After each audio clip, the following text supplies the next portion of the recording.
الحمدللہ رب العالمین والصلاة والسلام علی رسولہ الکریم اما بعد فاعوذ باللہ من الشیطان الرجیم بسم اللہ الرحمن الرحیم وعن بريدة رضی اللہ تعالی عنہ فی قصة الغامدیة التي امر النبی صلی اللہ علیہ وسلم برجمها في الزنا قال ثم امر بها فصلى عليها ودفنت رواہ مسلم۔ آج کے درس میں بیان ہوگا کہ ایسا آدمی جس کو حد لگی ہو یا جس نے خودکشی کی ہو تو اس کی نماز جنازہ کا کیا حکم ہے، کہ اس کی نماز جنازہ پڑھی جائے گی یا نہیں پڑھی جائے گی۔ تو حد لگنے سے مراد یہ ہے کہ اسے حد میں جو ہے جان سے مار دیا گیا ہو، حد میں، جیسا کہ زنا کے بارے میں آتا ہے، شریعت نے یہ حکم دیا کہ اگر شادی شدہ آدمی زنا کرے تو اس کے اوپر حد یہ ہے کہ اسے رجم کیا جائے گا، پتھر مار مار کے اسے جان سے مار دیا جائے گا۔ تو کیا پھر اسے مارنے کے بعد اس کی نماز جنازہ بھی پڑھی جائے گی یا نہیں پڑھی جائے گی؟ تو حضرت بریدہ رضی اللہ تعالیٰ عنہ سے روایت ہے، وہ غامدیہ عورت کے قصے کے بارے میں بیان کرتے ہیں۔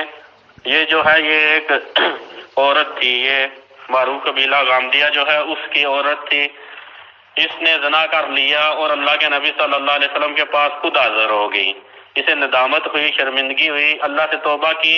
تو اس نے کہا کہ توبہ اسی حالت میں ہے کہ اب میرے اوپر زنا کی حد لگے، تو اللہ کے نبی کے پاس آ گئی۔ اللہ کے نبی صلی اللہ علیہ وسلم نے ایک دفعہ آئی واپس بھیج دیا، دوسری دفعہ آئی پھر واپس بھیج دیا۔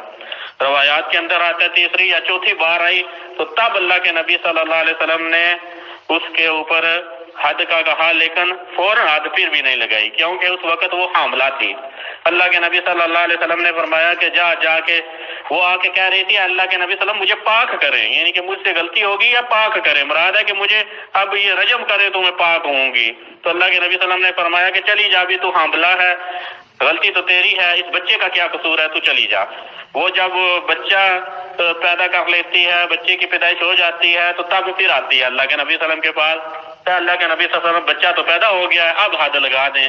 اللہ کے نبی صلی اللہ علیہ وسلم نے فرمایا کہ نہیں، ابھی تو چلی جا، ابھی بچے کا حق ہے، ابھی بچے کو تو دودھ پلا، جب یہ بچے کو دودھ چھڑائے گی تب آنا۔ تو وہ بچے کو دودھ چھڑانے کے بعد آئی اور اس بچے کو اللہ کے نبی صلی اللہ علیہ وسلم نے ایک صحابی کی کفالت میں دے دیا۔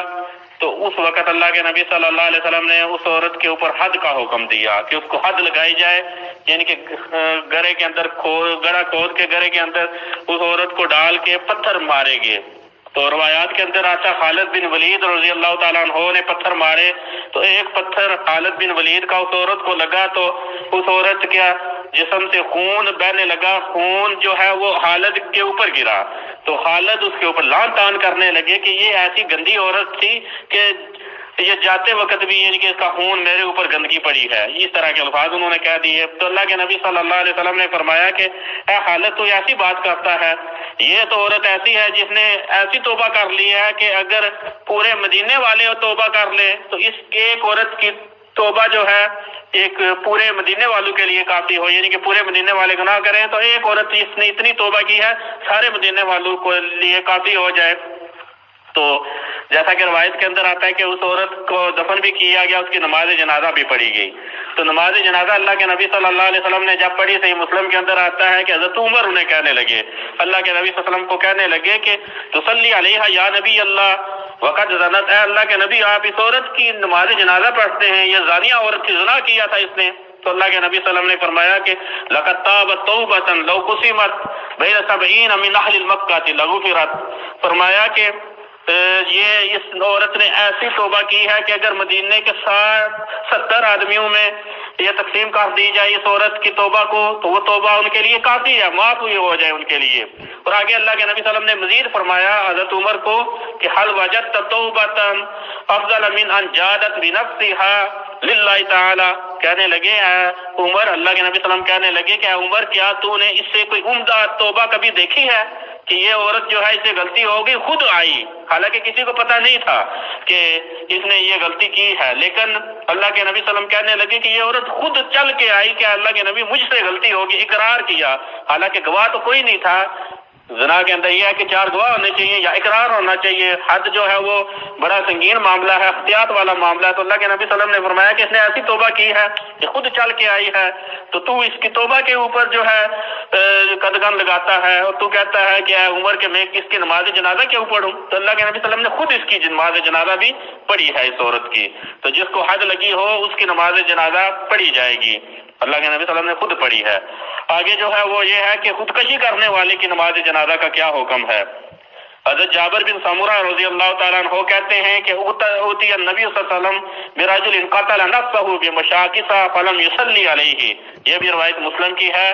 اللہ کے نبی صلی اللہ علیہ وسلم کے پاس ایک ایسا آدمی لایا گیا جس نے خود اپنے آپ کو قتل کر لیا تھا، اور قتل بھی کیا تھا چورے پھالے کے ساتھ، یعنی کہ کوئی نیزہ تھا یا تلوار تھی جس کے آگے دانت تھی، اس کے ساتھ اس نے اپنے آپ کو قتل کر لیا تھا. تو اللہ کے نبی صلی اللہ علیہ وسلم نے اس کا نماز جنازہ نہ پڑھا. یہ ہے روایت مسلم کی. تو شریعت میں جان جو ہے وہ انسان کی ملکیت میں نہیں ہے. انسان کی ملکیت میں اپنی جان بھی نہیں ہے کہ اس کو خود ختم کر لے. فرمایا اللہ رب العزت نے وَلَا تَلْقُوا بِأَيْدِيكُمْ إِلَى التَّهْلُكَةِ، فرمایا کہ اپنی جانوں کو ہلاکت کی طرف نہ لے کے جاؤ. یعنی کہ جان کا انسان خود مالک نہیں ہے. اگر وہ خود اپنی جان کا خاتمہ کرے گا تو وہ اللہ کے ہاں گناہگار ہے.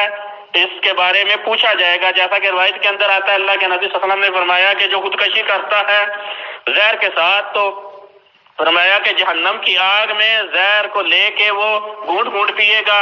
یعنی کہ یہ مسلسل معاملہ چلتا رہتا ہے جو خودکشی کرتا ہے. اور جس نے فرمایا کہ لوہے کے ساتھ اپنے آپ کو قتل کر لیا، یعنی کہ تلوار کے ساتھ، کوئی لوہے کی اور کسی آلے کے ساتھ، تو وہ جہنم میں وہ آلہ اس کے ہاتھ میں پکڑایا جائے گا، بار بار اپنے آپ کو قتل کرے گا. اسی طرح فرمایا کہ جس نے اپنے آپ کو پہاڑ سے گرا کے اپنے آپ کو ختم کر لیا، تو فرمایا کہ وہ جہنم میں بھی پہاڑ سے گرا کے خود کو ختم کرتا رہے گا. یعنی کہ یہ مسلسل معاملہ اس کے لیے چلتا رہتا ہے جو خودکشی کرنے والا ہے. تو خودکشی اسلام میں ایک سنگین جرم ہے، جس کا جو ہے ایک ملکی قانون کے مطابق بھی خودکشی کرنے والا جو ہے وہ مجرم ہے. اللہ کے ہاں بھی وہ مجرم ہے. اللہ کے ہاں بھی وہ مجرم ہے. کل اس سے پوچھا جائے گا. لیکن اس کی نماز جنازہ اللہ کے نبی صلی اللہ علیہ وسلم نے نہیں پڑھی خودکشی کرنے والے کی. لیکن ایک روایت کے اندر آتا ہے کہ اللہ کے نبی صلی اللہ علیہ وسلم نے صحابہ کو کہا صلوا علی صاحبکم، کہ تم اپنے ساتھی کی نماز جنازہ پڑھ لو، میں نہیں پڑھوں گا. اللہ کے نبی صلی اللہ علیہ وسلم نے خود نہیں پڑھی تھی، صحابہ نے پڑھ لی تھی. صحابہ کو پڑھنے کا اللہ کے نبی صلی اللہ علیہ وسلم نے اجازت دی تھی، خود نہیں پڑھی تھی. تو اس کے اندر علماء نے، مفسرین اور شارحین نے یہی لکھا ہے کہ جو اہل فضل ہے، جو معاشرے کے اندر علم فضل والا آدمی ہے، تقوی ورع والا آدمی ہے، جس کی معاشرے کے اندر ایک حیثیت ہے، مقام و مرتبہ ہے، وہ اس کا نماز جنازہ نہ پڑھے، قاضی نہ پڑھے. اس طرح اور جو ہے بڑے علماء جو ہیں وہ خودکشی کرنے والے کا نماز جنازہ نہ پڑھے، کیونکہ اس جرم کے اوپر جو ہے لوگوں کو ڈانٹا جائے کہ یہ غلطی جو ہے چھوٹی نہیں ہے، لوگ اس کے اوپر جو ہے وہ متنبع ہو جائیں. اس لیے بڑے علماء جو ہیں وہ اس کی نماز جنازہ نہ پڑھیں، باقی جو افراد ہیں وہ اس کی نماز جنازہ پڑھ لیں. کیونکہ جیسا کہ اللہ کے نبی صلی اللہ علیہ وسلم نے خود نماز جنازہ نہیں پڑھی، اور روایت کے اندر آتا ہے کہ اللہ کے نبی نے نماز جنازہ نہیں پڑھی. یہ ہے الفاظ، یہ نہیں کہا فلم یصلی علیہ، نماز جنازہ نہیں پڑھی گئی، یہ نہیں کہا. فرمایا کہ اللہ کے نبی نے نہیں پڑھی. تو لہذا اللہ کے نبی نے تو نہیں پڑھی تھی، باقی صحابہ کو اجازت دے دی تھی. تو یہی ہے کہ باقی عام افراد جو ہیں معاشرے کے وہ پڑھ لیں خودکشی کرنے والے کا نماز جنازہ. اور جو معاشرے کے اندر علم فضل والے ہیں، علماء ہیں، اور باقی جو معاشرے کے اندر اچھا مقام و مرتبہ رکھنے والے ہیں، اللہ رب العزت سے ڈرنے والے ہیں، وہ ایسے آدمی کی نماز جنازہ نہ پڑھیں. تو کل جو ہے وہ مسئلہ بیان ہوگا کہ قبر کے اوپر نماز جنازہ پڑھنا کیسا ہے. یعنی کہ ایک آدمی جو ہے اس نے نماز جنازہ میت کے اوپر نہیں پڑھ سکا، تو کیا وہ قبر کے اوپر نماز جنازہ پڑھ سکتا ہے؟